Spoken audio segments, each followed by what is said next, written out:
day mga soy! Kumusta? Ngayong araw, magluluto tayo ng nilagang manok. Na-try nyo na bang lutuin to mga soy? Kung hindi pa, tara, samahan nyo akong magluto.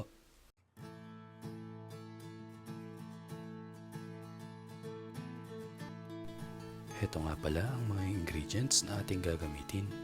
Ipipin ko na lang ang eksaktong sukat sa comment section sa baba.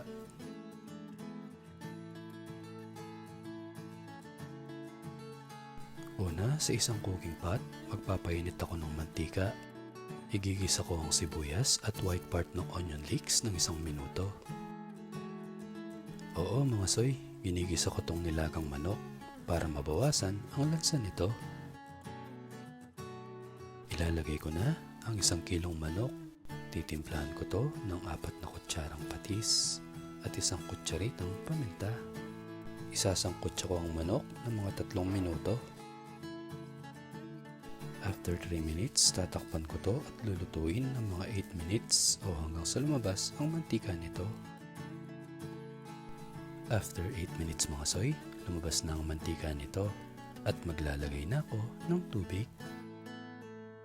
At saka ko ilalagay ang mais. Sinasama ko to sa pagpapakulo para mas sumarap ang ating sabaw.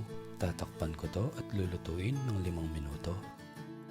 After 5 minutes, itry ang sabaw at i-adjust ayon sa iyong panlasa. Maglalagay ako ng pork cubes at saka ko ilalagay ang patatas.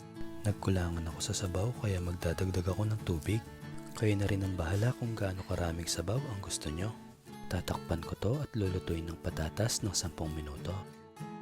After 10 minutes, malambot na ang ating patatas at ifa-finalize ko na ang timpla nito gamit ang aking paboritong seasoning. Maglalagay ako ng onion leeks at 2 taling pechay. Nga pala mga soy, siguraduhin malambot ang ating manok para mas lalong sumarap ang ating nilaga. Tatakpan ko to at lulutuin ng 2 minuto pa.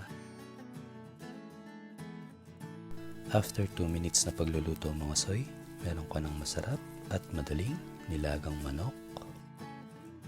Pag umabot ka sa part ng video na to mga soy, subscribe ka naman. Salamat!